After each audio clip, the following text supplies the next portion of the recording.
विषयों से मिलकर बना है, जिसमें हिस्ट्री है, फिलॉसफी है, सोशियोलॉजी है, साइकोलॉजी है। और साइकोलॉजी के बहुत सारे ब्रांचेस का हम लोग इसमें एजुकेशनल साइकोलॉजी नामक ब्रांच में अध्ययन करते हैं। आप लोग जो पढ़ रहे हैं साइकोलॉजिकल फाउंडेशन ऑफ एजुकेशन, ये आपके कोर्स का नाम है।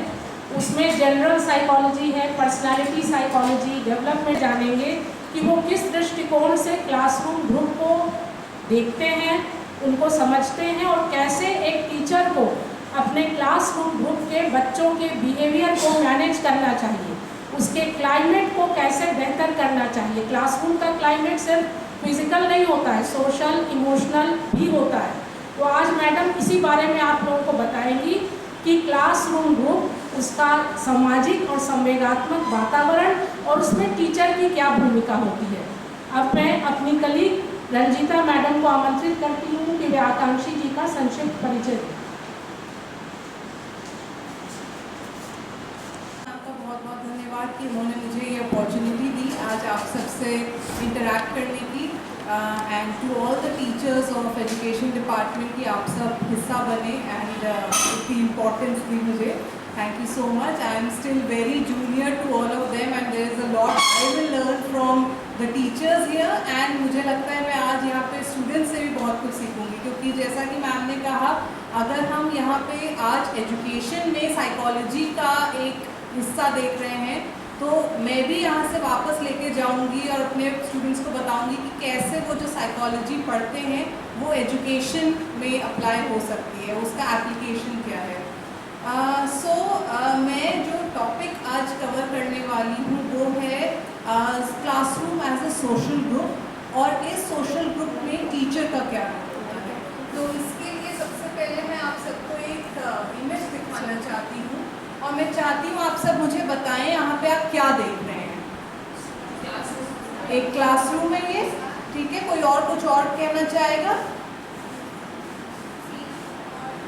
हाँ, एक टीचर है आपको दिख रहा है, ठीक है, और बोर्ड है, ओके, ठीक है। But we can say this एक क्लासरूम का इमेज है, ठीक है।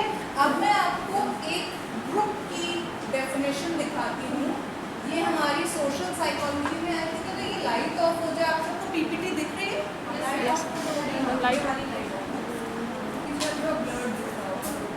तो अगर आप ये दो डेफिनेशंस पढ़ें, ये हमारी सोशल साइकोलॉजी की ही किताबों से मैंने ये डेफिनेशन ली है। तो अगर आप पहले ये डेफिनेशन पढ़ लीजिए एंड फिर हम देखते हैं कि जो पिछली इमेज हमने देखी, जो हमने जिसको डिस्क्राइब किया एज अ क्लासरूम, उस पर ये अप्लाई होती है कि नहीं। सो यहाँ पे जो लिखा है, that is a group involves people who perceive themselves to be a part of a coherent unit and perceive themselves as different from other groups। अपने क्लास पे भी अप्लाई करके देखिए, आप सब एक क्लासरूम का हिस्सा है, क्लास का हिस्सा है। क्या आप एज एमएड फर्स्ट ईयर के स्टूडेंट्स अपने आप को दूसरे क्लासेस से अलग डिस्क्राइब करते हैं? You know, MEd final year से या बीएड के बच्चों से क्या आप अपने आप को कुछ डिस्टिंक्ट तरीके से आइडेंटिफाई करते हैं? राइट।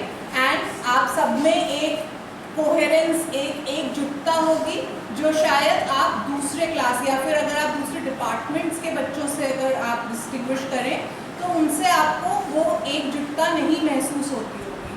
तो ये एज अ क्लास, अगर हम पिछला जो हमने क्लासरूम का एक इमेज देखा था उस पर हम अप्लाई करें तो हम डेफिनेटली एक क्लास को, क्लासरूम अगर हम बात करें तो मे बी हम रूम की बात कर रहे हैं या हम फिजिकल फीचर की बात कर रहे हैं, बट जब हम क्लास की बात करते हैं तो वो लोगों से बनता है and that can definitely also be described as a social group.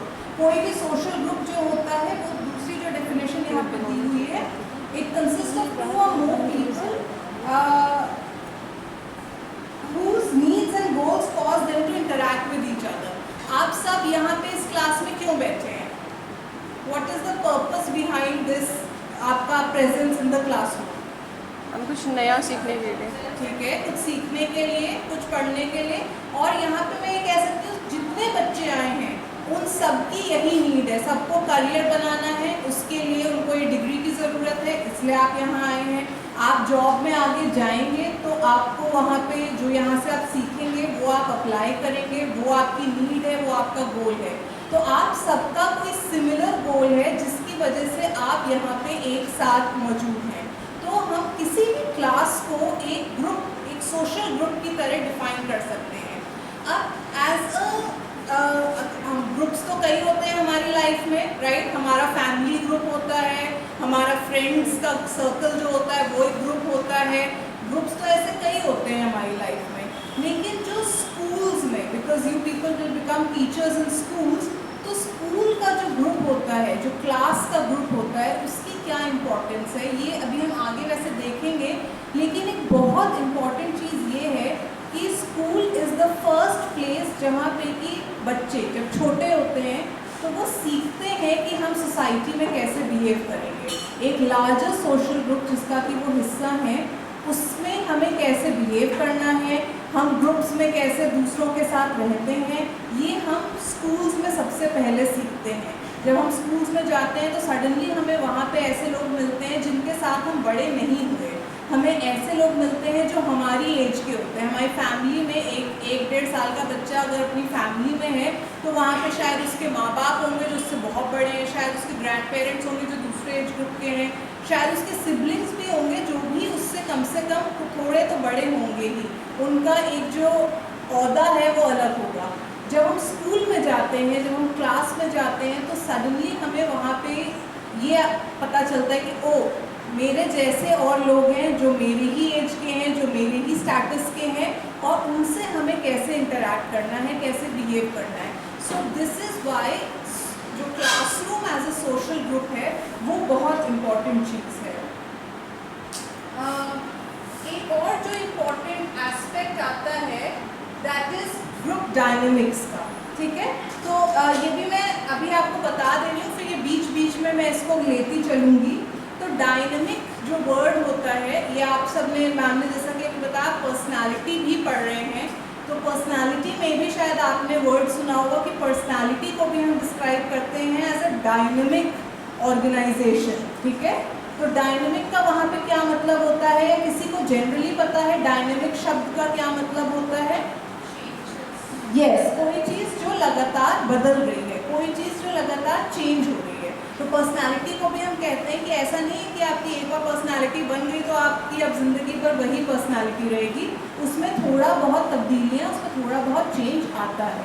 Similarly जो ग्रुप्स होते हैं वो भी ऐसा नहीं है कि एक फ्रेंड्स का ग्रुप बन गया एक बार तो अब उसमें हमेशा हर इंसान जो है उसकी वही रोल होगा, उसकी वही रिस्पॉन्सिबिलिटी होगी, उसका वही स्टेटस होगा।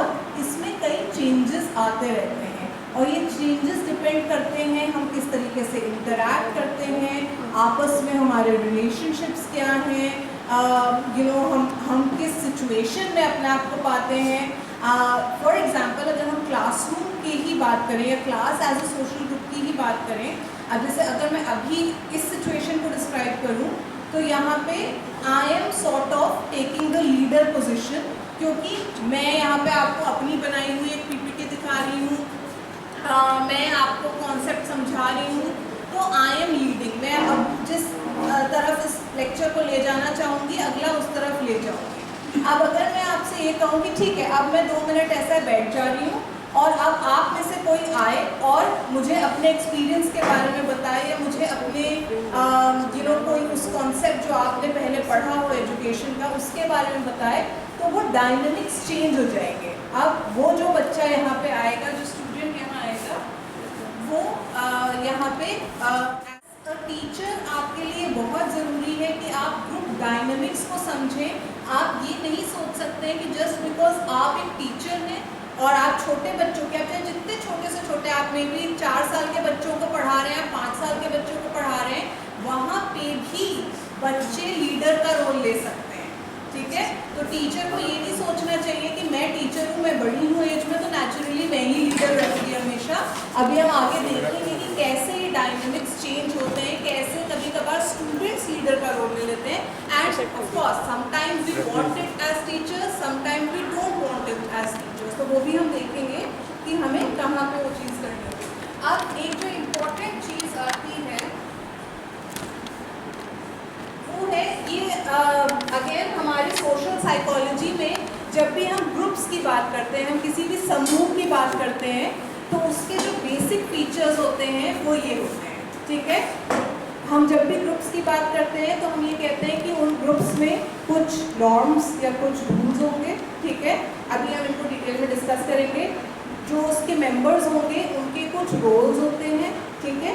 ग्रुप में एक कोहेसिवनेस होती है, ठीक है। मतलब वही बात है कि चाहे कितना भी लेवल ऑफ अट्रैक्शन, जैसे कि हो सकता है अगर आप इस क्लासरूम को देखें, अपने क्लासरूम को देखें, आपके जो फ्रेंड्स होंगे उनसे आपको ज़्यादा अट्रैक्शन होगा। अभी जैसे आपका कोई एक फ्रेंड है, वो बाहर गई हुई हो और वो अंदर आएगी, आप भले ही उसको सारे टीचर्स के सामने से क्रॉस करके बिल्कुल उस एंड पे उसके फ्रेंड्स बैठे हो, लेकिन उसको अगर ये अट्रैक्शन है कि मुझे तो अपने फ्रेंड्स के साथ बैठना है, तो वो करेगी, ठीक है। वो पूरा क्रॉस करती हुई, भले ही टीचर्स उसको ऐसे लुक्स दे कि क्या जरूरत है, तुम यहाँ सामने नहीं बैठ सकती, वहाँ चेयर खाली है, बट वो उधर जाएगी बिकॉज उसका एक लेवल ऑफ अट्रैक्शन है, ठीक है। कोई अगर ऐसा स्टूडेंट हो जिसका इतना कोई इंटरेक्शन नहीं दे रहा, सम स्टूडेंट्स ना जो सिर्फ टेस्ट देने आते हैं, क्लासेस नहीं करते हैं, उनको दूसरे स्टूडेंट से कोई मतलब नहीं होता है, वो अभी अंदर आए कि अच्छा कोई लेक्चर क्लास, ठीक है चलो कहीं भी बैठ जाती हूँ, जहाँ जगह खाली मिलेगी बैठ, तो उसका इतना कोहेसिवनेस नहीं है।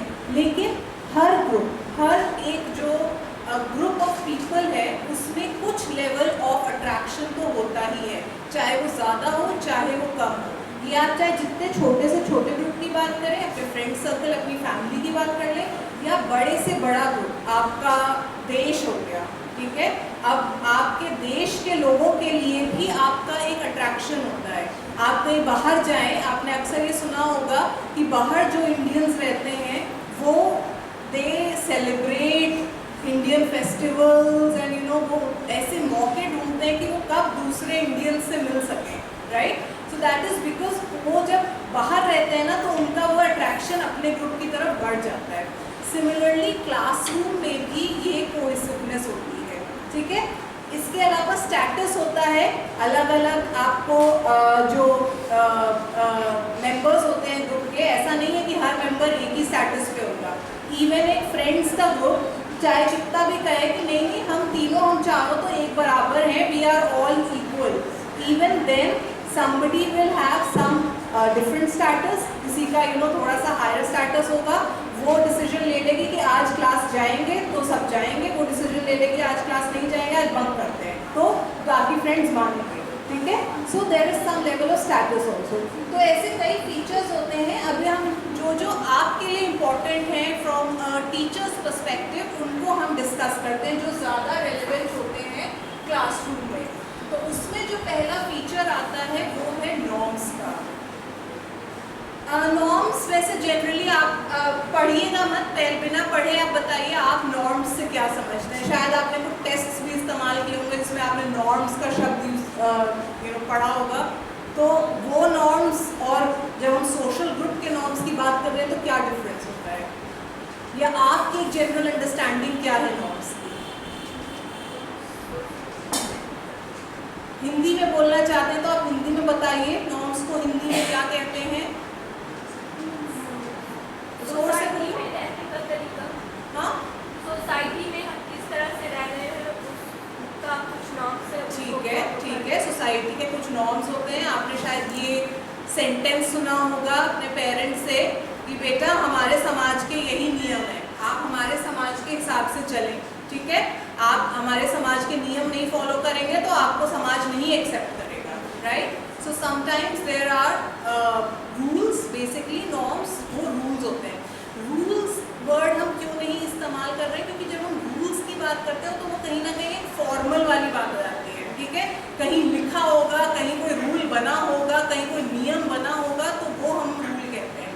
नॉर्म्स जो होते हैं वो कैसे बनते हैं, दे आर लाइक, क्योंकि ज़्यादातर लोग वो कर रहे हैं तो वो एक नॉर्म बन जाता है, ठीक है। अब अगर हम क्लासरूम में नॉर्म्स की बात करें, एक क्लासरूम हो सकता है जो बच्चों का क्लासरूम है, एक क्लास है, उसमें ये नियम बन गया है जैसे टीचर बाहर गई वैसे ही उठ के सबको शोर मचाना स्टार्ट कर देना है, ठीक है। उसमें शायद अगर कोई एक बेचारा बच्चा शांत बैठे, जिसको कि मैम ने बोला हो कि बेटा आप सबको शांत बैठना है, और वो मैम का बनाया हुआ रूल फॉलो करना चाहिए, बाकी नॉर्म क्या बना हुआ है कि शोर मचाना है, तो उसको लोग रिजेक्ट करते हैं, यार ये तो टीचर्स पेट है, इसको तो बस ये तो बोरिंग इंसान है, इसको मज़े करना नहीं आता है, राइट। सो समटाइम्स नॉर्म्स जो होते हैं, जो अनकहे या कहीं पे भी लिखे हुए नॉर्म्स नहीं होते, वो ओवर पावर कर देते हैं जो लिखे हुए या जो फॉर्मल रूल्स होते हैं उनको, ठीक है। तो नॉर्म्स की हम बात कर लेते हैं थोड़ी सी। तो ओके, सो जैसा कि यहाँ पे लिखा भी है that they are behavioral standards which are unwritten rules that contribute to defining the behavior of the members। so, जैसा कि उसने भी बताया, वो बहुत एक अच्छा है, उसने संक्षिप्त में बता दिया कि नॉर्म्स हमारे बिहेवियर को बता दो। जैसे आपने समाज में कई नॉर्म्स सुने होंगे, वैसे क्लास के भी नॉर्म्स होते हैं। किसी दूसरी क्लास का नॉर्म हो सकता है कि जब भी कोई टीचर आए तो आपको विश करना है। अब ये हो सकता हो उनको बताया गया हो इसलिए उन्होंने वो करा हो, ये हो सकता है उन्होंने खुद से डेवलप कर लिया हो, ठीक है। जैसे छोटे बच्चों को तो हम ये बताते हैं कि व्हेनेवर द टीचर एंटर्स, जब भी टीचर आए आपको उठ के उसको गुड मॉर्निंग बोलना है, ठीक है। जब भी आप किसी टीचर को पास करें तो आपको उनको गुड मॉर्निंग या नमस्ते बोलना है। लेकिन कभी कभार ये हमारे अंदर अपने आप से भी ये नॉर्म्स आ जाते हैं, स्पेशली जो आप बड़ी क्लास में जाएं। आप अपना याद कर लीजिए, 10th 11th 12th के क्लास में कोई बताता नहीं था कि आपको टीचर को विश करना है। वो हमारे दिमाग में एक सोशल नॉर्म बन गया था कि टीचर को देख के तो विश करना है, ठीक है।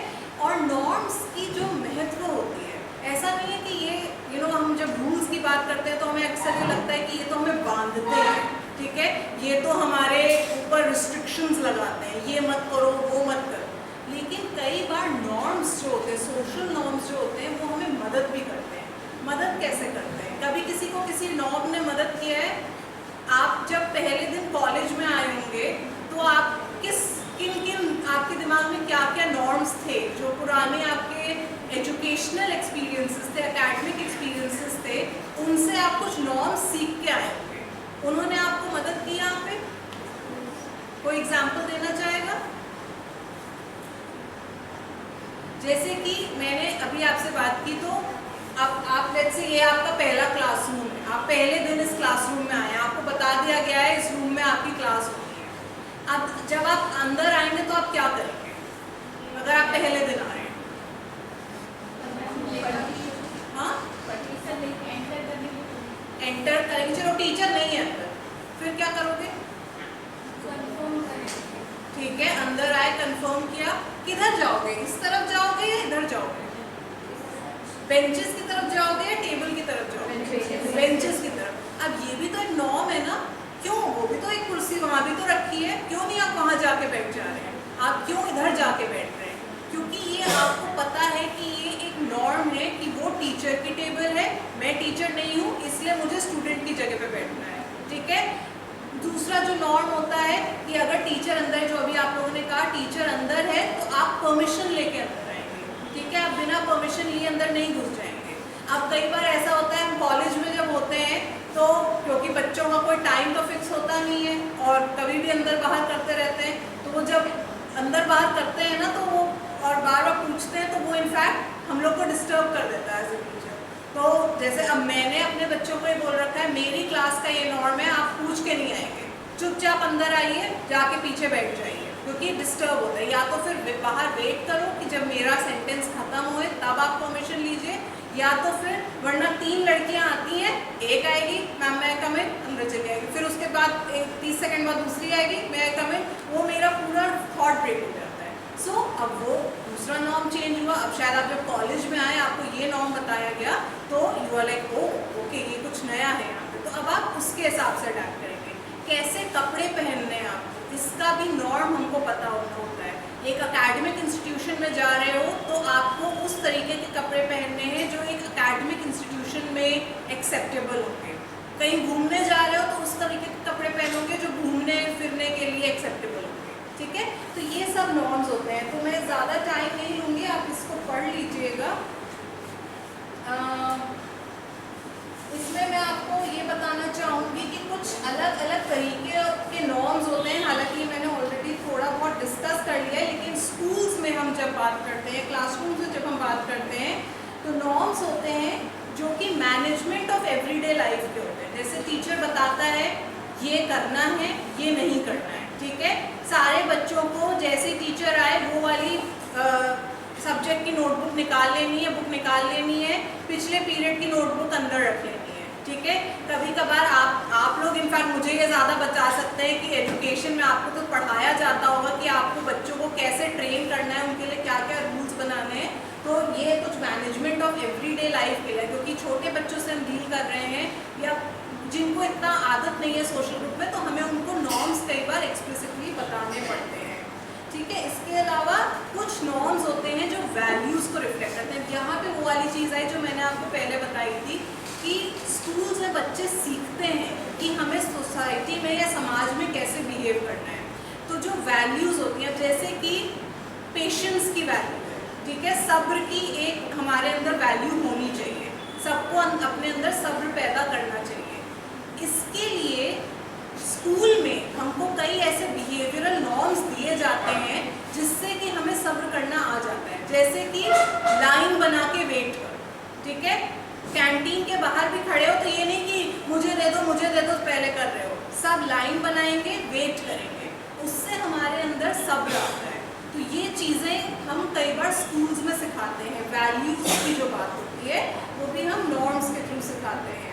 और इसके अलावा नॉर्म्स होते हैं जो कि फॉर्म्ड होते हैं या इन्फ्लुएंस होते हैं बाय अथॉरिटी, जैसे कि टीचर्स जो बताते हैं नॉर्म्स कि ये करना है, ये नहीं करना है, you have to sit quietly, pin drop silence, no talking, ये वाले नॉर्म्स जो टीचर्स बताते हैं, ठीक है।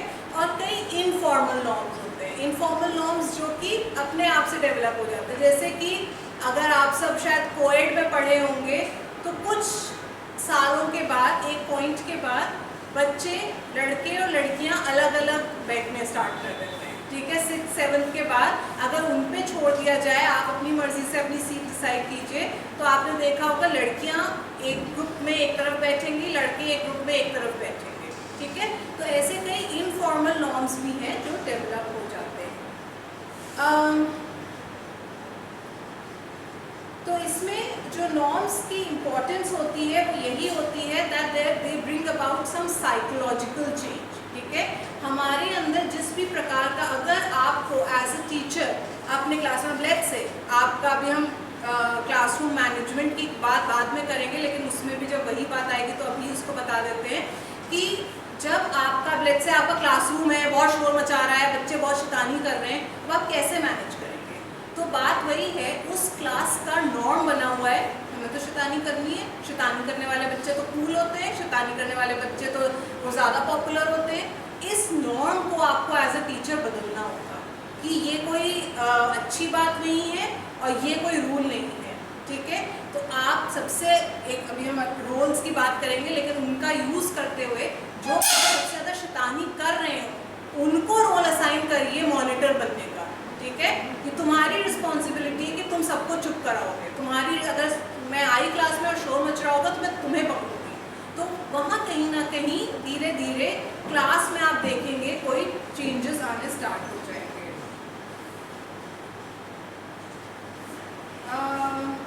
इसके अलावा नॉर्मेटिव चेंज कई बार एक इंडिविजुअल के अंदर भी तब्दीली लेके आता है।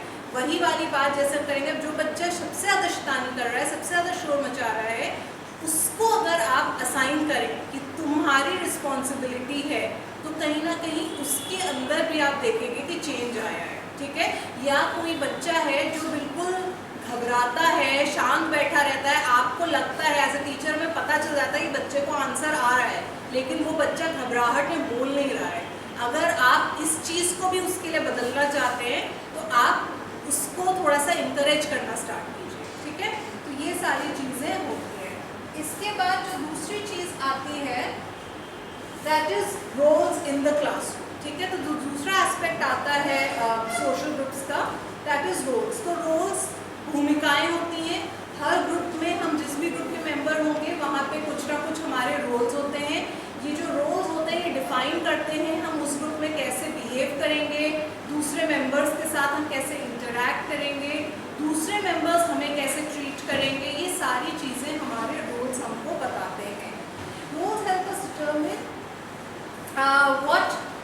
expected of us and what we can expect from others.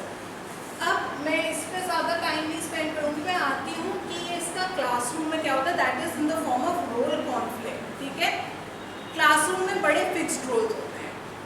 At least एक टीचर का रोल बड़ा फिक्स्ड होता है. बच्चों को पता है मैम आएंगी पढ़ाएंगी, ठीक है, मैम आएंगी हमारे को मैनेज करेंगी, मैम आएंगी बताएंगी कि हमें होमवर्क में क्या करना है या हमें क्या एक्टिविटी करनी है. ठीक है, तो टीचर का रोल बड़ा फिक्स्ड होता है.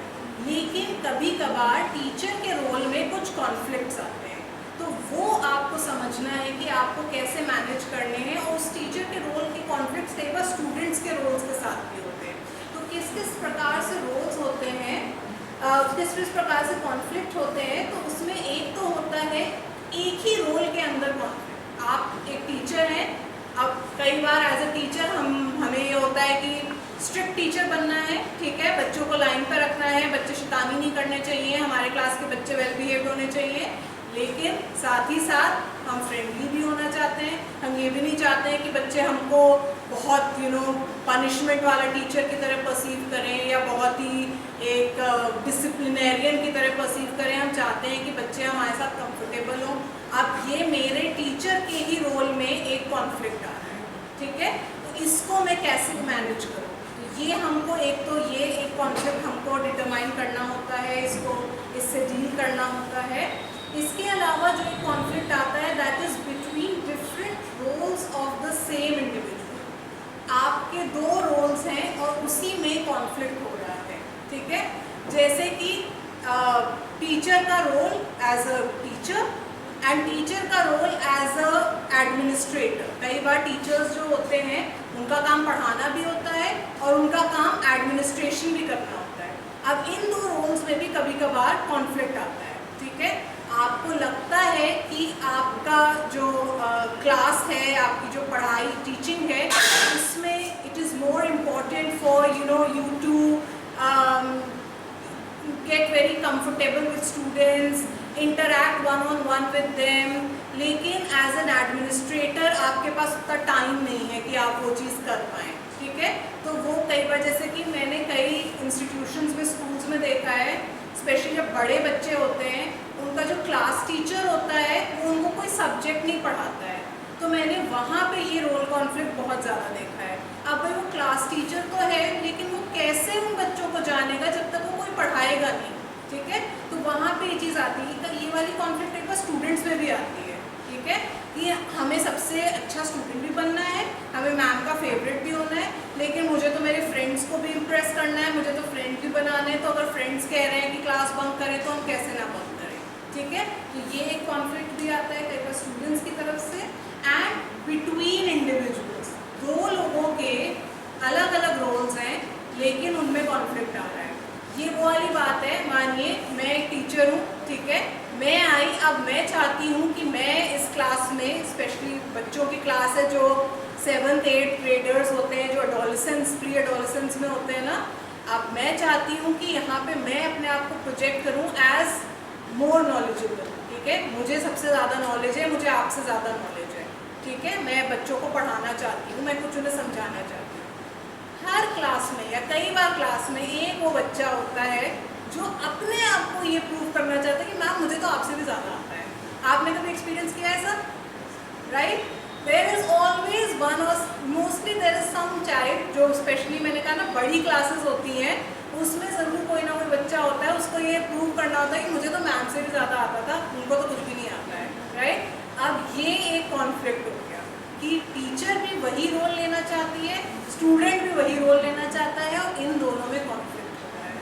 ठीक है, तो इन सारे कॉन्फ्लिक्ट्स को रिजॉल्व करना भी इम्पॉर्टेंट होता है to maintain the smooth running of the social group, जो कि क्लासरूम का सोशल ग्रुप है. अगर ये सारे कॉन्फ्लिक्ट्स एग्जिस्ट करेंगे तो हमारा सोशल ग्रुप कभी भी स्मूथली रन नहीं कर पाएगा. ठीक है, तो या तो अब जैसे हमने लास्ट वाले की बात की, तो उसमें टीचर कैन डू इट कि कभी कभार वो उस बच्चे को, जो उन्हें लगता है कि ये बच्चा अपनी महारत दिखाना चाहता है, कभी कभार उस बच्चे को वाकई में रोल दे दें कि ठीक है आइए आप आके पढ़ाइए बच्चों को. ठीक है, जो बाहर के स्कूल्स में कॉन्सेप्ट भी होता है असिस्टेंट का, कोई अगर बहुत एक्सीलेंट या कोई बहुत ही ज़्यादा ब्राइट बच्चा है तो उसको आप एक लीडर का रोल दीजिए, एक असिस्टेंट का रोल दीजिए कि वो एक टीचर की मदद करेगा उसके लेक्चर्स प्रिपेयर करने में, असाइनमेंट्स चेक करने में, उन सब चीज़ों में। तो उसको भी उसकी इम्पोर्टेंस भी मिल जाएगी और वो शायद टीचर से compete नहीं करेगा, वो टीचर को सपोर्ट करेगा। ठीक है, तो ऐसे कई बार आपको रोल कॉन्फ्लिक्ट्स को भी मैनेज करना होगा इन द सोशल ग्रुप। इसमें कई बार एक और जो टेक्निक मदद करती है, स्पेशली अगर आप दूसरे वाले को देखें या पहले वाले को देखें rather, that is role play techniques. अब जैसे कि कोई बच्चा है, वो मैंने बताया ना बहुत शांत बैठता है, बोलने में घबराता है, अब कैसे उसको आप बोल दें, सडनली आप उसको बोल दें क्लास में उठो चलो बताओ क्या है, चाहे आप प्यार से भी बोलें कि बेटा बताओ तुम्हें आ रहा है ना आंसर, बताओ मुझे, वो शायद पूरी क्लास के सामने बोलने में तब भी घबराएगा या घबराएगी। तो वहाँ पे आप उसको रोल प्ले करा सकते हैं। ठीक है, आप छोड़ दीजिए क्लास को, आप छोड़ दीजिए एकेडमिक्स या पढ़ाई को, आप लेके चलिए कोई और चीज़, जैसे कि आप आए, आपने कुछ फन वाली बात, अब जैसे कि अगर मैं आप सबसे पूछूं कि अच्छा ये बताओ अगला मैं बताऊं कि आपको जो क्लासरूम मैनेजमेंट के कुछ टेक्निक्स होते हैं वो मुझे बताओ, उसको डिस्क्राइब करके बताओ, आप सब घबरा जाएंगे कि अरे हमें तो इतना शायद नहीं पता है, पता नहीं है क्या सुनना चाहती है वो हमें नहीं पता हो, हम गलत बोल दे तो वहाँ आप बोलने में घबराएंगे। लेकिन अगर मैं आपसे जनरल चीज़ें पूछूं कि आप सबने एक्सपीरियंस किया है क्लासरूम को, आपने कैसे मैनेज किया, और वहाँ मैं किसी एक बच्चे को उठा के बोलूँ कि तुम बताओ तुम जब क्लासरूम में गए थे तब तुमने कैसे मैनेज किया, तो उसको तो अपना एक्सपीरियंस बताना है ना, वो बताने में वो शायद नहीं घबराएगी। तो वो करके वो एक रोल प्ले हो गया कि अब उसने ये सीखा कि क्लास में बोलते कैसे हैं, मैं अपनी आवाज़ निकालूं कैसे क्लास में, वो एक सिचुएशन में उसने करा। अब आगे चल के शायद वो उसी रोल प्ले को अपने जनरल क्लास में, उसको आंसर आ रहा हो तो तभी तो वो आंसर भी बोलने में निकल रहेगी। ठीक है, तो ये सब कुछ टेक्निक्स होती हैं जिससे कि आप रोल्स को मैनेज कर सकते हैं। अब हम आते हैं, इससे बहुत इंपॉर्टेंट चीज़ आती है, that is the role of a teacher. ठीक है, अभी तक so far is there any question? अभी तक हमने जितना डिस्कस किया है, कोई सवाल किसी का या कोई कमेंट किसी का? सो ये बेसिक रोल्स होते हैं जो एक टीचर अडॉप्ट करता है एक क्लासरूम में। इसके अलावा एडमिनिस्ट्रेशन के रोल्स भी होते हैं। जब आप एक टीचर बनेंगे तो वो आप ऑफकोर्स आप जॉब कर रहे हैं, आप स्कूल का पार्ट है, तो वो वाले रोल्स भी आएंगे। लेकिन जब आप एक क्लास में जाते हैं तो वहाँ पे ये सारे रोल्स होते हैं, ठीक है, जो कि एक टीचर अडॉप्ट करता है। अब हम एक एक करके इनको एक एक करके डिस्कस करते हैं। तो पहला है the teacher as a leader. ठीक है, अब आपने शायद देखा होगा तो आपने कहा होगा तो सारे ऑलमोस्ट ओवरलैपिंग रोल्स हैं, डेफिनेटली ओवरलैपिंग है, लेकिन हमें डिस्टिंक्शन समझना है इसका। ठीक है, तो सबसे पहला ये है कि टीचर जो होता है वो अनडाउटेडली लीडर होता है क्लास का या होती है क्लास की। ठीक है, चाहे कोई भी बच्चा कितना भी नॉलेजेबल हो, चाहे बच्चे कितना भी शैतानी या शोर मचा रहे हो, लीडर तो टीचर ही है, उसी को लीड करना है क्लास को। ठीक है, और वही बात है, आपने ये आप कंट्रास्ट समझ सकते हैं कि जब टीचर क्लास में होती है तब क्लास का जो माहौल होता है, और जब टीचर क्लास में नहीं होती है तो क्लास का जो माहौल होता है उसमें क्या डिफरेंस होता है, आप सब बताइए मुझे। आप सबने एक्सपीरियंस किया होगा ना क्लास में तो जाके पढ़ाना। सो बताइए, जब क्लास में आप होते हैं या टीचर होता है तब क्या माहौल होता है, जब नहीं होता है तब क्या माहौल होता है? जब क्लास में होते हैं मैम तो ज़्यादा डिसिप्लिन में रहते हैं। ठीक है, डिसिप्लिन, और कोई एक शब्द इस्तेमाल कर सकता है, looking for particular word over here. हाँ, डेकोरम, यस, और थोड़ा सा चलो, हाँ ठीक है, मतलब समवेयर तुम लोग का सबका सही है आंसर। तो what I am saying is कि जब क्लास में टीचर होती है ना तो एक स्ट्रक्चर होता है क्लास का। ठीक है, बच्चों को पता है कि हमें इनसे पूछना है, ये बताएंगी क्या होगा, कौन क्या कैसे करेगा। जब आप जाएं और टीचर क्लास में ना होना तो एक बड़ा अनस्ट्रक्चर्ड सा क्लास, कोई भी कहीं भी घूम रहा है, कोई लंच निकाल के खाना स्टार्ट कर दे रहा है, कोई अपनी कॉपी निकाल के दूसरे का होमवर्क कॉपी कर रहा है, कोई स्ट्रक्चर नहीं है क्लास में। राइट? सो टीचर लीडर वही चीज़ प्रोवाइड करता है, लीडर किसी भी ग्रुप में आपको एक स्ट्रक्चर प्रोवाइड करता है। इसमें टीचर जो होता है वो ना कि सिर्फ एजुकेशनल आउटकम्स अचीव करने में लीड करता है, बट इवन इमोशनली हमारे क्लास को लीड करता है। ठीक है, अब अगर मैं आप सबसे पूछूं, आप ना कोई भी क्लास का ईयर ले लीजिए, जब आप स्कूल में थे, हर टीचर के साथ क्लास का माहौल बदलता था। वॉज इट सो और नॉट? कि हर टीचर में एक ही क्लास का माहौल रहता था, अलग अलग टीचर अलग अलग क्लास का माहौल बनाते थे, राइट? तो इमोशनली भी टीचर लीड करता है कि उसकी क्लास में बच्चे क्या महसूस करेंगे। मुझे याद है, अब वही बात है, डोंट टेक इट एज कि ये आप हर क्लास में करें, लेकिन हम क्लास 2 या क्लास 3 में थे, तो अब वहाँ पे तो छोटे छोटे वर्ड सिखाने होते हैं ना टीचर को। तो हमारी जो इंग्लिश की टीचर थी वो पूरा इन रोज़ में घूमती थी, और जैसे कोई शब्द आया तो उसका कुछ एक्शन करके हम लोग को बताती थी। ठीक है, एंड वो ये नहीं होता था कि वो यहाँ खड़ी होकर सबसे बता रही है, वो पूरे में घूम घूम के, ताकि ऐसा ना हो कि आखिरी वाले को कुछ आउटसाइड महसूस हो जाए। ठीक है, तो ये एक लीडर, एक टीचर इमोशनल क्लाइमेट भी क्लास का इस्टेब्लिश करता है। उसमें जो आखिर में बच्चा बैठा होता था ना, उसको भी उतना ही इम्पोर्टेंस, उतनी ही स्पॉटलाइट मिलती थी। ठीक है, तो इमोशनल क्लाइमेट भी सेट करता है टीचर। अब ये मैं आपको दिखा रही हूँ, टाइप्स ऑफ लीडरशिप स्टाइल्स हैं ये, but these are very commonly known leadership styles. ठीक है, ये शायद आप सबने कहीं ना कहीं पढ़े ही होंगे। तो एक टीचर भी इनमें से कोई भी लीडरशिप स्टाइल अडॉप्ट कर सकता है। आप अथॉरिटेरियन या अथॉरिटेटिव लीडर बन सकते हैं, जिसमें कि आप ही सब कुछ बताएंगे बच्चों को। ठीक है, बच्चे कोई डिसीजंस खुद नहीं लेंगे। डेमोक्रेटिक लीडर हो सकता है, जो कि मिल बांट के, थोड़ा सा मैं बताऊं, थोड़ा सा आप बताएं, थोड़ा काम मैं करूं, थोड़ा काम आप करें, वो वाली चीज़ होगी। एक बहुत ही परमिसिव लीडर हो सकता है कि सब बच्चों तुम ही डिसाइड करो। ठीक है, असाइनमेंट क्या करना है ये भी तुम डिसाइड कर लो, कब जमा करना है ये भी तुम डिसाइड कर लो, कौन कैसे करेगा ये भी तुम डिसाइड करो, सब तुम डिसाइड करो। ठीक है, एक उस टाइप का लीडर हो सकता है। तो बेसिक जो है वो ये 3 लीडरशिप स्टाइल्स होते हैं। अब ऐसा नहीं आप ये कहें कि इनमें से कौन सा लीडरशिप स्टाइल बेस्ट है। देयर इज़ नो बेस्ट और worst leadership style, and specially जब हम क्लासरूम की बात करते हैं, तो अलग अलग स्टेजेस ऑफ क्लास पे डिपेंड करता है कि आप कौन सा लीडरशिप स्टाइल यूज़ करेंगे। ठीक है, अब क्लास 1 में बच्चा आया है, उसको तो अभी ये भी नहीं पता है कि क्लास में घुसना कैसे। जैसे मैंने आपको बताया, आप कॉलेज के पहले दिन क्लास में घुसे, आपको पता है उधर जाके बैठना है। क्लास 1 के बच्चे को थोड़ी पता है, उसको तो लगेगा अरे ये चेयर बड़ी कंफर्टेबल लग रही है, चलो यहीं चल के बैठ जाते हैं। ठीक है, उसको थोड़ी पता है कि घंटी बजी है तो ये वाली नोटबुक अंदर रख लेनी है और दूसरी नोटबुक निकाल लेनी है।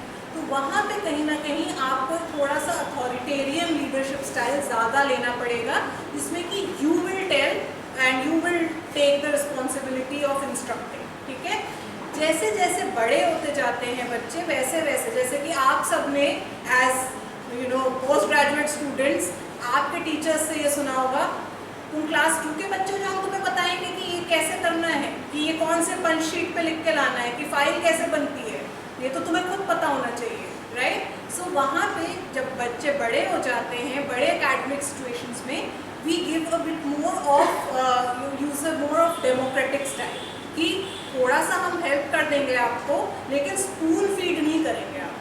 ठीक है, सब कुछ आपको बताएंगे नहीं। अच्छा, इसके अलावा एक और जो इम्पोर्टेंट स्टाइल होता है, that is the transformational leader. कई बार आपसे भी अगर मैं पूछूं, क्या आपकी लाइफ में कभी कोई ऐसा टीचर रहा है जिसको आप कहते हैं यार उस टीचर ने तो मेरी लाइफ चेंज कर दी, या उस टीचर ने तो मुझे ऐसी बातें सिखा दी जो कि मैं हमेशा याद रखती हूँ। ऐसा कभी हुआ है एक्सपीरियंस किसी टीचर के साथ, राइट? सो वो जो टीचर था वो आपकी लाइफ का एक ट्रांसफॉर्मेशन था, उसने आपकी लाइफ में कोई ट्रांसफॉर्मेशन लाया। तो स्कूल टीचर्स एक ट्रांसफॉर्मेशनल लीडर का भी रोल प्ले करते हैं, इसीलिए उन टीचर्स की बहुत ज़्यादा इम्पोर्टेंस होती है। जो हमारे इंडियन कल्चर में भी गुरु का कॉन्सेप्ट है, वो इसीलिए है because they actually have the potential to influence and transform our lifes. तो इसलिए आपको बहुत ध्यान से ये सोचना चाहिए कि आप क्या इम्पैक्ट डाल रहे हैं बच्चों पे।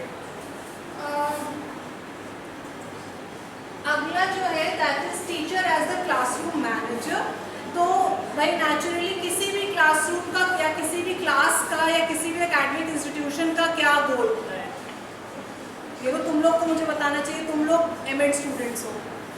एजुकेशनल इंस्टीट्यूशन का क्या गोल होता है?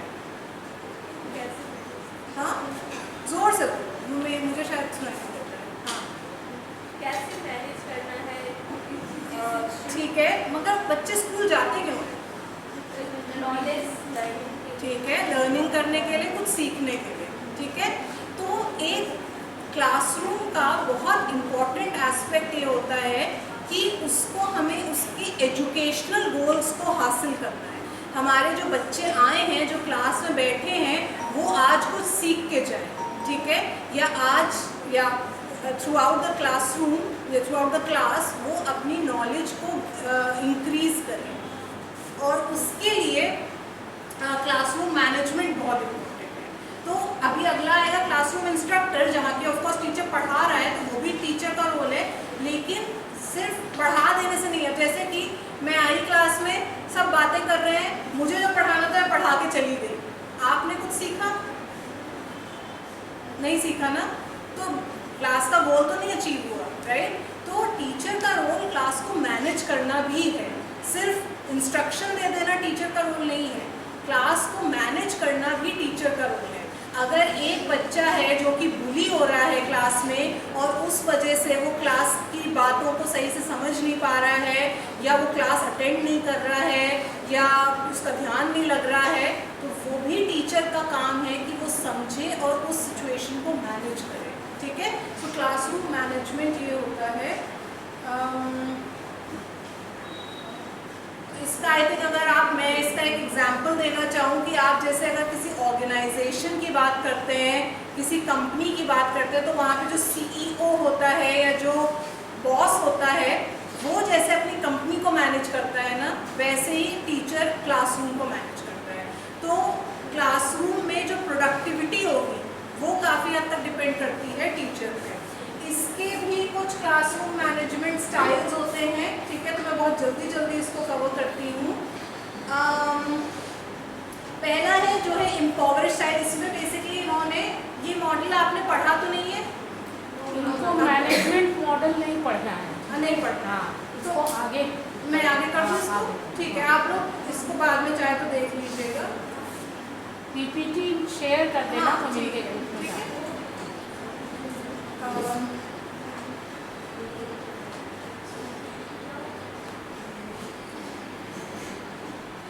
ओके, सो इंस्ट्रक्टर वाली बात भी हमने कर ही ली है लगभग, कि क्लासरूम में जो टीचर का रोल होता है दैट इज़ कि उसको ऑफकोर्स आके पढ़ाना है। स्टूडेंट्स अपना एकेडमिक गोल अचीव कर लें, वो उनको बात समझ में आ जाए, वो कुछ सीख लें, ये रोल भी टीचर का ही होता है। वो एजेंडा सेट करता है डे का, क्लास क्लाइमेट को कंट्रोल करता है, टास्क साइन करता है, इवैल्यूएशन करता है स्टूडेंट्स का, ये सारी चीज़ें टीचर करता है। And now we come to the final one, that is the teacher as a model. तो ये मैंने वो वाली बात बताई आपको कि जैसे जो एक टीचर होता है वो कई बार हमारी लाइफ में ट्रांसफॉर्मेशनल रोल प्ले करता है। एज अ मॉडल हम 3 चीज़ें करते हैं अपने स्टूडेंट्स की लाइफ में। सो that is basically imitation, internalisation and identification, ठीक है। बच्चे हमें इमिटेट करते हैं, हम आके क्लास में जैसा बिहेव करेंगे बच्चे भी वैसा ही बिहेव करेंगे, ठीक है। हम आके क्लास में अगर खुद ही प्लेफुल बिहेव करने लगे तो बच्चे भी वही करेंगे, ठीक है। अगेन डिपेंडिंग ऑन आपका गोल क्या है। आपका गोल अगर बच्चों को मस्ती कराना है तो आप वैसे बिहेव कीजिए, आपका गोल अगर बच्चों को पढ़ाई लिखाई कराना है और स्ट्रिक्टली पढ़ाई लिखाई कराना है तो आप वैसे बिहेव कीजिए, ठीक है। कई बार हमारे बच्चे हमें इंटरनलाइज कर लेते हैं, ठीक है। Yesterday only I was listening to an interview और उसमें उन्होंने कहा था मेरी एक टीचर थी, वो इस तरीके से अपने आप को प्रेजेंट करती थी, वो इस तरीके से अपने आप को कैरी करती थी, तो वहाँ से मैंने वो चीज़ सीखी कि ऐसे अपने आप को कैरी करते हैं, ऐसे लोगों से बात करते हैं, ठीक है। तो टीचर्स को हम कई बार इंटरनलाइज भी करते हैं, और स्पेशली जो छोटे बच्चे होते हैं वो अपने टीचर्स को, कि वो तो मॉडल्स ढूंढ रहे होते हैं सोसाइटी में, तो वो अपने टीचर्स को काफ़ी ज़्यादा इंटरनलाइज करते हैं। इसके अलावा कई बच्चे टीचर्स के साथ आइडेंटिफाई भी करते हैं, ठीक है। तो ये मैं यहाँ पे एक बहुत इम्पॉर्टेंट चीज़ कहना चाहूँगी। कई बार हम आजकल जैसे स्पेशली एनईपी में भी बात चली है inclusive education, right. What is inclusive education?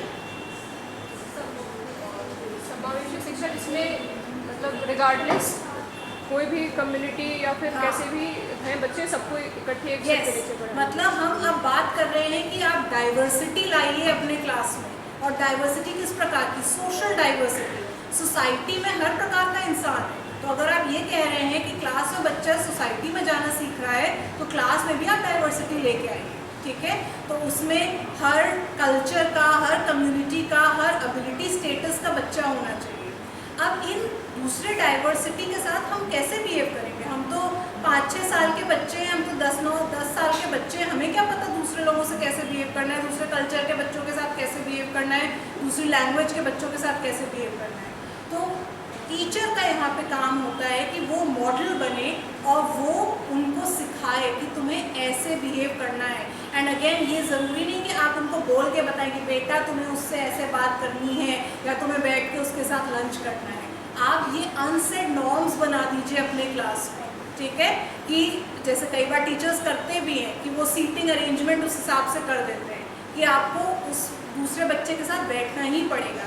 जब आप बैठते हैं उसके साथ तो आपको खुद ब खुद उसकी अच्छाइयाँ, उसकी बुराइयाँ, उसकी सारी चीज़ें पता चलती हैं। आपको पता चलता है ये तो बिल्कुल मेरे जैसे ही बच्चा है, ठीक है।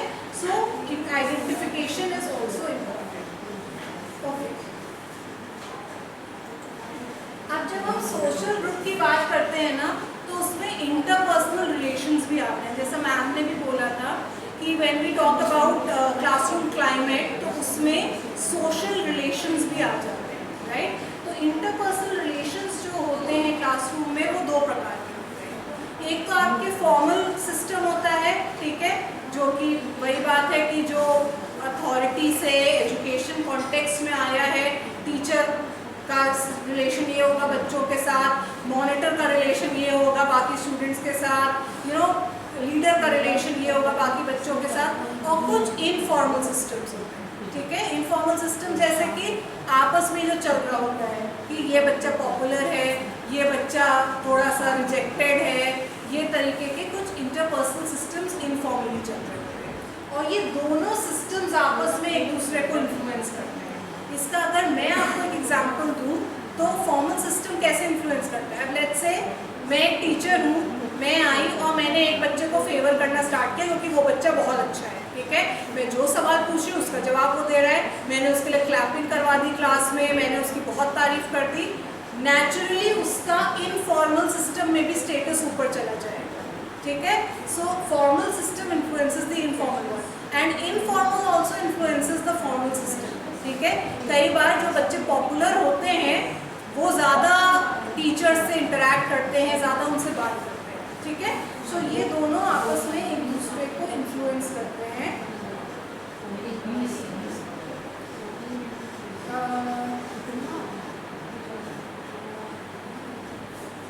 अच्छा, अब इसमें ये भी एक बात आती है कि क्लासरूम्स जो होते हैं, हम वही बात कर रहे हैं इंक्लूसिविटी की, तो हम चाहते हैं हमारे क्लासरूम्स में डाइवर्सिटी हो ताकि रिलेशनशिप्स भी उसी प्रकार के बने। लेकिन जब डाइवर्सिटी होती है तो वहाँ पे टीचर के लिए थोड़ा सा मुश्किल हो जाता है, ठीक है, क्योंकि आपको सारी डाइवर्सिटी को एक साथ लेके चलना है।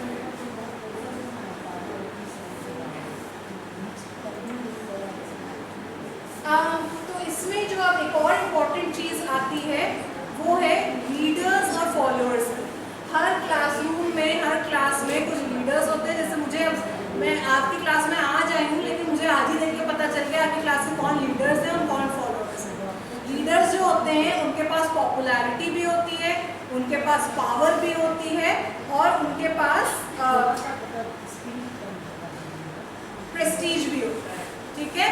तो they are very popular, they are the ones who will command others and they are the ones who are looked up to, ठीक है।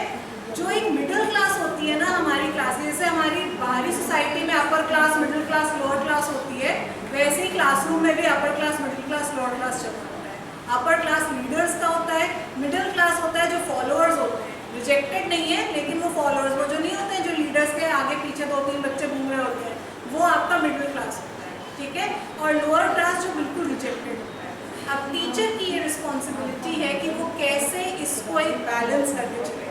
आप ये कभी भी नहीं सोच सकते हैं कि सारे एक लेवल पे आ जाएंगे, सारे लीडर्स नहीं बन जाएंगे, सारे फॉलोअर्स नहीं बन जाएंगे, कोई ना कोई लीडर तो होगा, लेकिन ऐसा भी ना हो कि एक लीडर के होने के चक्कर में कोई रिजेक्ट हो जाए, ठीक है। तो ये बहुत इंपॉर्टेंट चीज़ होती है।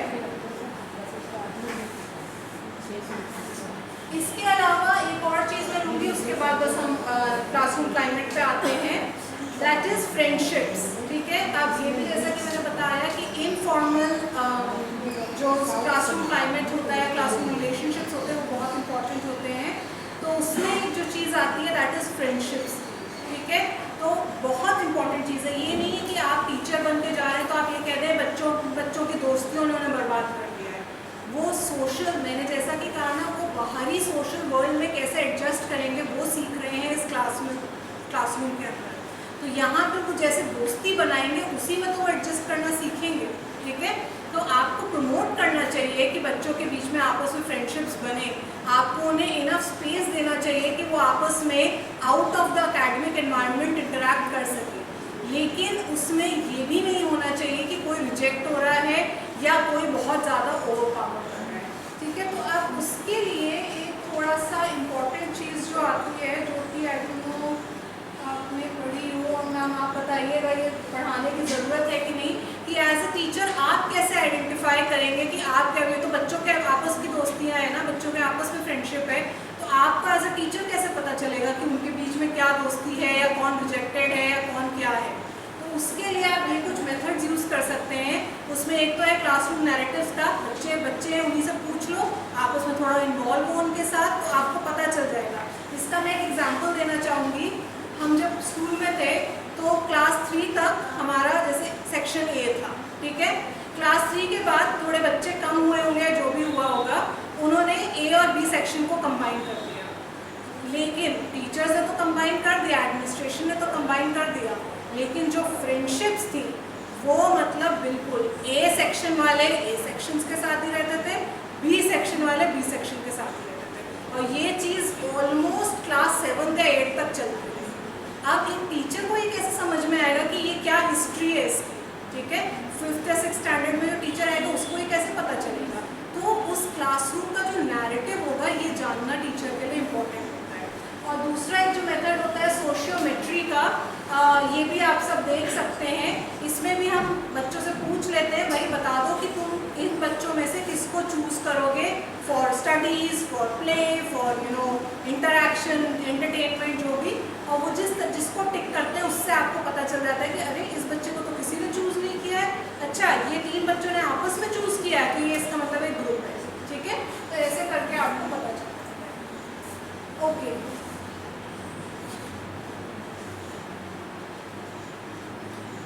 so now we come to the classroom climate. अब सारे इस सोशल एनवायरनमेंट का इम्पैक्ट जो होता है वो आपके क्लासरूम क्लाइमेट पे पड़ता है। अब क्लासरूम क्लाइमेट क्या होता है ये तो मुझे आप लोग बताएंगे, हालांकि यहाँ लिखा हुआ है, लेकिन आप लोग मुझे ज़्यादा बेहतर बता पाएंगे। So what do you understand by classroom climate?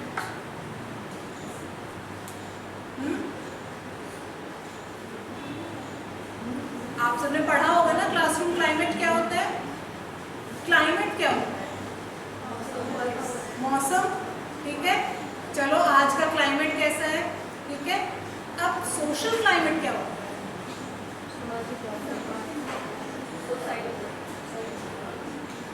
हाँ, ठीक है। और बताओ, थोड़ा सा और प्रिसाइज हो जाओ। ये आखिरी टॉपिक, इसके बाद खत्म हो जाएगा। बच्चों तुम लोग थोड़ा जोर से जवाब दो ना, हम लोग को ही नहीं सुनाई पड़ता। समाज का जो माहौल, बिल्कुल, मैं यही वर्ड यूज सोच रही थी, कोई बोले जो माहौल होता है, ठीक है। तो सोशल क्लाइमेट अगर समाज का माहौल है तो क्लासरूम क्लाइमेट क्लास का माहौल है, ठीक है। तो क्लासरूम सारी, जैसा कि मैम ने शुरू में भी बताया था, उसमें सोशल, इमोशनल, ये सारी चीज़ें आ जाती हैं, ठीक है। तो एज अ टीचर अगर आपको क्लासरूम क्लाइमेट को मैनेज करना है या क्लासरूम क्लाइमेट को चेंज करना है, तो आपको ये सारी चीज़ें ध्यान में लेके चलनी है। हर बच्चे के लिए क्लास का माहौल अलग हो सकता है, ठीक है। एक बच्चा जिसके बहुत फ्रेंड्स हैं क्लास में, जैसे कि अगर मैं आप ही लोगों से पूछूं कि आप में से कितने बच्चों को स्कूल जाना अच्छा लगता था, हाथ उठाओ। और कितने बच्चों को स्कूल जाना बिल्कुल अच्छा नहीं लगता। तो अब आप लोगों के क्लासेस का या स्कूल का माहौल आपके लिए अलग अलग था। हो सकता है आप में से कई लोग एक ही स्कूल से पढ़े हुए और आप एक दूसरे को देखते थे क्या बात कर रहे हो यार, मुझे तो स्कूल में बहुत मजा आता था, तुम्हें नहीं आता था। तो हर बच्चे के लिए classroom climate can be different. What a teacher should do is, or what a teacher can do is, try to make the climate as welcoming as possible. ठीक है, कोशिश करें. और अभी हम देखेंगे कि वो कैसे करेंगे. इन्हीं सोशल साइकोलॉजी के सिद्धांतों को लेके आप कैसे क्लासरूम क्लाइमेट को पॉजिटिव बना सकते हैं, वो अभी हम देखेंगे. लेकिन आपको ये कोशिश करनी है कि हर बच्चे के लिए आपके क्लास का माहौल अच्छा हो. और ये हम क्यों चाहते हैं? ऐसा तो है नहीं कि हमारी नौकरी की सैलरी हमें तब मिलेगी अगर हमारे क्लास का क्लाइमेट अच्छा हो. ऐसा तो है नहीं कि आपके वो क्लास के टीचर्स जो माहौल बिगाड़ के रखते थे उनको सैलरी नहीं मिलती थी. तो क्यों एक टीचर को चाहिए कि वो क्लास का माहौल पॉजिटिव बना के रखें? आप बताइए मुझे. और वो अच्छा एक्सपीरियंस करके क्या करेंगे? मैम जिस ऑब्जेक्टिव के लिए आ रहे हैं स्कूल आ क्या रहे हैं, ऑब्जेक्टिव है वो? लर्निंग ऑब्जेक्टिव मतलब एक अच्छा सिटीजन वो बन सके या फिर एग्जैक्टली. अगेन अगर मैं रिलेट करूँ आपके एक्सपीरियंस से, जिन क्लासरूम्स का या जिन टीचर्स के साथ आपको पॉजिटिव माहौल मिलता था, क्या वहाँ पे आपकी लर्निंग बेटर होती थी? और जहाँ पे आपको टीचर ही नहीं अच्छा लगता था, बेसिकली क्या था, टीचर नहीं अच्छा मतलब मेरा टीचर के साथ क्लास का माहौल नहीं अच्छा है, राइट? तो वहाँ पे लर्निंग भी नहीं अच्छी होती. ठीक है. सो इसलिए टीचर के लिए इम्पोर्टेंट है कि वो क्लास का एक पॉजिटिव माहौल बना के रखे. सो देखो यहाँ पे लिखा भी है, classroom climate reflect students overall reaction, there degree of satisfaction with the atmosphere. तो अब लास्ट देखते हैं कि क्या कंपोनेंट्स हैं क्लासरूम क्लाइमेट के जिससे कि आप क्लासरूम क्लाइमेट को बेहतर बना सकते हैं. सो इसमें जो चीज़ें आती हैं, दैट इज पहला है रिलेशनशिप्स डायमेंशन. जो स्टूडेंट्स का एक जजमेंट है कि क्लास के सोशल इंटरैक्शंस किस प्रकार के हैं, वो पॉजिटिव होने चाहिए. ठीक है. ये वही वाली बात है, मुझे ये ना महसूस हो जैसे कि मुझे याद है मैं जब क्लास 11th में थी, पॉलिटिकल साइंस मेरा सब्जेक्ट था. I was not very good at political science any way. ठीक है. मैं उस टाइप की बच्ची थी जो न्यूज़पेपर नहीं पढ़ती. ठीक है. मेरी जो पॉलिटिकल साइंस की टीचर थी ना, उनको पता नहीं क्या था, वो आते मेरे को, आकांक्षी आप बताइए इसका जवाब. ठीक है. और ये तो वैसे जब टीचर आप करके बोलता है ना, तो आपको थोड़ा सा हो जाता है कि ये ताना मार रही है या क्या कर रही है, राइट? सो वो ऐसे बोलती थी एंड हमेशा मैं एकदम मेरे को वैसे ही नहीं आता है. और फिर वो मेरा अगर कोई भी एक वर्ड भी गलत बोला मैं, तो उसको पकड़ के ये कैसे हो सकता है, ये तो तुमने बिल्कुल गलत बोला है. अरे जब मैंने वो पढ़ा ही नहीं है कभी, तो मैं एकदम सही कैसे बोल सकती हूँ, राइट? तो मेरे लिए वो जो टीचर के साथ रिलेशन था ना, वो बहुत गड़बड़ था. एंड ट्रस्ट में मैं बता रही हूँ, पॉलिटिकल साइंस का बोर्ड एग्जाम जिस दिन हुआ था, मैंने कसम खाई मैं नहीं पॉलिटिकल साइंस लूँगी आगे तक. ठीक है. सो दैट इज वो. जबकि मेरे मार्क्स बहुत अच्छे आए थे और मेरी मदर ने मुझे कहा था कि क्यों नहीं ले रही हो, मार्क्स तो अच्छे हैं, स्कोरिंग सब्जेक्ट है, ले लो. But I was like no, कभी भी नहीं. ठीक है. क्योंकि क्लास का माहौल मेरे साथ, वो जो रिलेशनशिप था वो वैसा बना हुआ था. अच्छा, शायद बाकी स्टूडेंट्स के साथ भी वैसा था. मेरा जो स्कूल था या मेरी जो क्लास थी ना, उसमें बाकी बच्चे जो थे, उसमें काफ़ी सारे बच्चे पॉलिटिकल बैकग्राउंड से आते थे, जो पॉलिटिशियंस के घरों के बच्चे होते थे. उनको तो टिप्स पे याद होती थी कि ये पार्टी में ये थे, ये पार्टी में ये थे, फिर उन्होंने ये किया, फिर उन्होंने ये किया. तो मेरे को ना बहुत एक कमतर सा महसूस होता था उस क्लास से बैठ के, कि मुझे ही नहीं आती है वो चीज़ें. ठीक है. तो रिलेशनशिप्स आर वेरी इंपॉर्टेंट. आप अपने क्लास के रिलेशनशिप्स को सही से मैनेज करें. इसके अलावा सपोर्ट और कंपटीशन का एक माहौल ना बनाएं, ठीक है, ज़बरदस्ती का वो चीज़ ना करें। ठीक है, किसी बच्चे ने सही जवाब दिया है, बिल्कुल उसको प्रेज़ करें, उसकी तारीफ बनती है, लेकिन ये ना कहें कि उसको आता है तुम सबको नहीं आता, ठीक है, उसने तो बता लिया, तुम लोग नहीं बता पाए, तुम लोग तो बेवकूफ़ हो, तुम लोग तो ऐसे ही रह जाओगे, ज़िंदगी में कुछ नहीं कर पाओगे। ये बेकार में एक कंपटीशन का माहौल बनाता है, ठीक है, unnecessary. Some competition is good, ठीक है, हम जो टेस्ट लेते हैं बच्चों का, उसमें जो नंबर देते हैं, उस लेवल तक एक आप कंपटीशन उनमें डाल रहे हैं, उनके अंदर एक मोटिवेशन डाल रहे हैं, क्यों तुम्हें पढ़ने की ज़रूरत है, क्यों तुम्हें अच्छे नंबर लाने की ज़रूरत है। लेकिन उसके बियॉन्ड ज़बरदस्ती का, आओ चलो देखें आज सबसे पहले कौन जो मैंने बोर्ड पे लिखा है वो कॉपी कर लेगा। अरे क्या मैं अगर धीरे धीरे अच्छी राइटिंग बना के कॉपी कर रही हूँ तो क्या मैं किसी और से कम हूँ? नहीं हूँ। वो बच्चा जल्दी जल्दी अच्छी राइटिंग बना रहे लगा कि सीटा मार के लिख ले रहा है तो वो मुझसे क्या बेहतर है? नहीं है। सो ज़बरदस्ती का कंपटीशन वाला क्लाइमेट अपनी क्लास में ना बनाए, ठीक है। फिर इसके अलावा एक पर्सनल डेवलपमेंट का डायमेंशन होता है। अगेन बच्चा है वो आ रहा है क्लास में अपनी ग्रोथ के लिए, तो आपको एक माहौल बनाना है कि उसको ग्रोथ की अपॉर्चुनिटी मिले। इसमें कई बार ये होता है जब 40 बच्चों का क्लास होता है तो जो ब्राइट बच्चे होते हैं उनको तो अपॉर्चुनिटी मिल जाती है ग्रोथ की, लेकिन जो वीक बच्चा होता है या जो एक एवरेज बच्चा होता है वो कई बार ओवरलुक हो जाता है, उसको नहीं मिल पाती है। वो सबसे पहले हाथ नहीं उठाता है सवाल पूछने के बाद, टीचर उससे कभी जवाब मांगती नहीं है, उसको कभी ये महसूस ही नहीं होता है कि मुझे भी आता है। तो इसलिए ये भी बहुत इम्पॉर्टेंट है कि आप अपनी क्लास में हर बच्चे को ग्रोथ का एक चांस, एक अपॉर्चुनिटी दें। And of course now we talk about different abilities. हर बच्चा हर सब्जेक्ट में अच्छा नहीं होगा, तो ये देखना ज़रूरी है कि वो बच्चा किस सब्जेक्ट में अच्छा है। ज़रूरी नहीं है अगर आप हिस्ट्री के टीचर हैं और आपके बच्चे की इंग्लिश बहुत अच्छी है, वो जब या हिंदी बहुत अच्छी हो, जब आपको ऐसे लिख के देता है या आंसर लिख के देता है, वो बहुत अच्छी भाषा में लिख के देता है, शब्दों का चयन बहुत अच्छा करता है, तो आप उसकी तारीफ़ ना करें।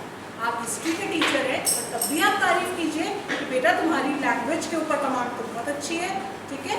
सो दैट इज़ ऑल्सो इम्पॉर्टेंट, उसको उस एरिया में ग्रोथ की अपॉर्चुनिटी।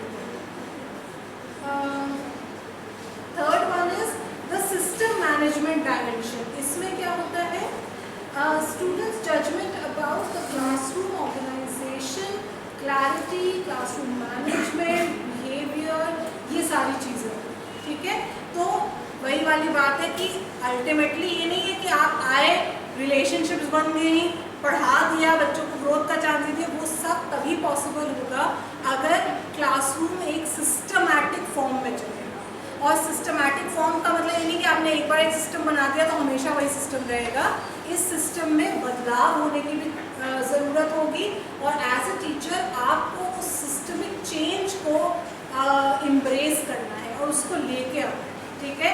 जब बच्चे पहली बार क्लास में आए, शुरू में आए, तो उनमें एक हेजिटेशन, एक झिझक होगी, आप तब कुछ और नॉर्म बनाएंगे, और जब धीरे धीरे वो आपके साथ कंफर्टेबल होंगे, वो उस फिजिकल स्पेस के साथ कंफर्टेबल होंगे, वो एक दूसरे के साथ कंफर्टेबल होंगे, तब जो सिस्टम होगा वो एक अलग तरीके का बनेगा, ठीक है। तो ये सारी चीज़ें हमारे माहौल को इफ़ेक्ट करती हैं, हमारे क्लासरूम को इफ़ेक्ट करती हैं, ठीक है।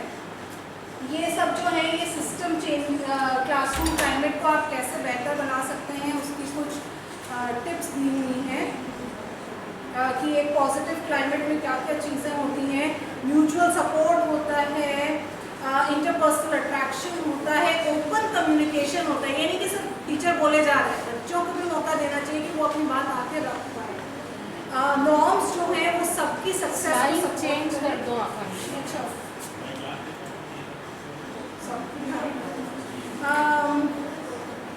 And collective division of authority होना चाहिए। ये नहीं कि टीचर ही सिर्फ अथॉरिटी फिगर बना हुआ है, बच्चों को भी कभी कभी एक लीडरशिप रोल में आने की चांस देना चाहिए। डिसीजन मेकिंग भी टीचर को शेयर करनी चाहिए। That's it. These are the books that I have referred to.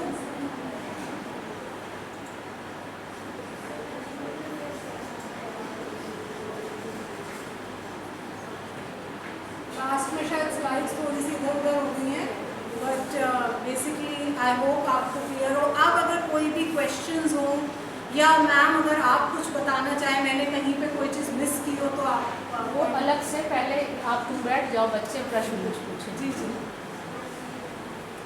आप लोगों के जो प्रश्न हो वो आप लोग यहाँ बैठ जाओ। हाँ मैम, बस नहीं बैठने की ज़रूरत नहीं है, मैं खड़े होकर ज़्यादा प्रेफर करूँगी। जी कोई भी पार्ट आप जिस पे चाहते हैं मैं ज़्यादा एलाबोरेट करूँ थोड़ा सा, और या कोई आपके एक्सपीरियंसेस हों।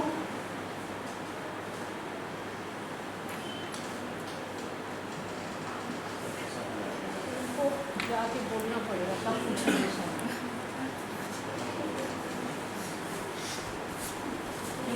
देखिए अभी जो आप लोगों ने मैडम से जाना वो क्लासरूम क्लाइमेट जो आखिरी का पोर्शन था उस पर बहुत सारे प्रश्न बनते हैं। उसके पहले का तो थ्योरेटिकल था, है ना, और मैडम ने बहुत अच्छे से हर पॉइंट को एक्सप्लेन करने की कोशिश की। तो जो क्लासरूम क्लाइमेट है उसका जो सोशल और इमोशनल एस्पेक्ट है उस पर आपके बहुत सारे प्रश्न होने चाहिए, है ना। आप लोग सब भविष्य की टीचर हैं, तो क्लास में कैसा सोशल क्लाइमेट हो, अगर कुछ गड़बड़ हो तो उसको कैसे सुधारा जाए। आपका कोई ऐसा एक्सपीरियंस हो जिसमें आपने अनुभव किया हो कि उस टीचर की क्लास में इस तरह का सोशल क्लाइमेट था, उसको कैसे सुधारा जा सकता है, आप सब चर्चा कर सकती हैं, है ना। हम सभी उस पेपर को पढ़ाने वाले टीचर्स भी यहाँ मौजूद हैं और मैडम जो रिसोर्स पर्सन है आज की वो भी है।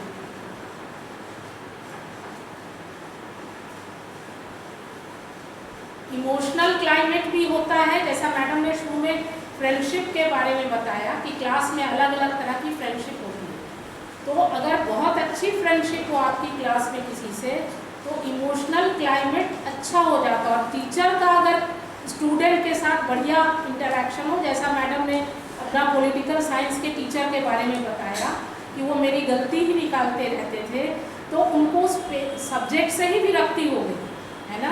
तो ये कि इमोशनल क्लाइमेट का, नेगेटिव इमोशनल क्लाइमेट का उदाहरण है। कोई प्रश्न नहीं है तो आप लोग हमेशा से बहुत अच्छे क्लाइमेट से आए हुए हैं, क्लासरूम क्लाइमेट से, है ना। हाँ बोलो बेटा। मैम मेरा एक क्वेश्चन है कि जैसे अभी हम इंक्लूसिव एजुकेशन की बात करते हैं क्लासरूम में NEP के थ्रू, तो जैसे रियल लाइफ में जब हम किसी स्कूल में पढ़ाते हैं या फिर जो एक्सपीरियंस लेते हैं, तो मेरा एक एक्सपीरियंस रहा है कि क्लास 2 का बच्चा था, लेकिन उसके में कुछ थोड़ी सी प्रॉब्लम थी कि जैसे वो बहुत ज़्यादा सेंसिटिव था वो बच्चा। तो वो अपने बैचमेट्स को जाके ऐसे दांत से ऐसे ऐसे करेगा, उसके मतलब उसके स्लाइवा हमेशा से ऐसे ये होंगे, प्लस वो ना, और सारे बच्चे उससे डरेंगे कि तुम मेरे पास मत बैठो, मेरे पास नहीं बैठो, सबको उसको। तो एक सोल्यूशन वहाँ के टीचर्स ने किया कि अलग से एक बेंच लगाया, मतलब क्लासरूम में ही, और वो बच्चा बैठता था वहाँ पे, लेकिन वो तंग करता था बच्चों को बहुत ज़्यादा। पर उसको कोई ऐसा नहीं था, मेजर इशू नहीं थी उसकी बदमाशी भी थी और वो इस तरीके से ही था।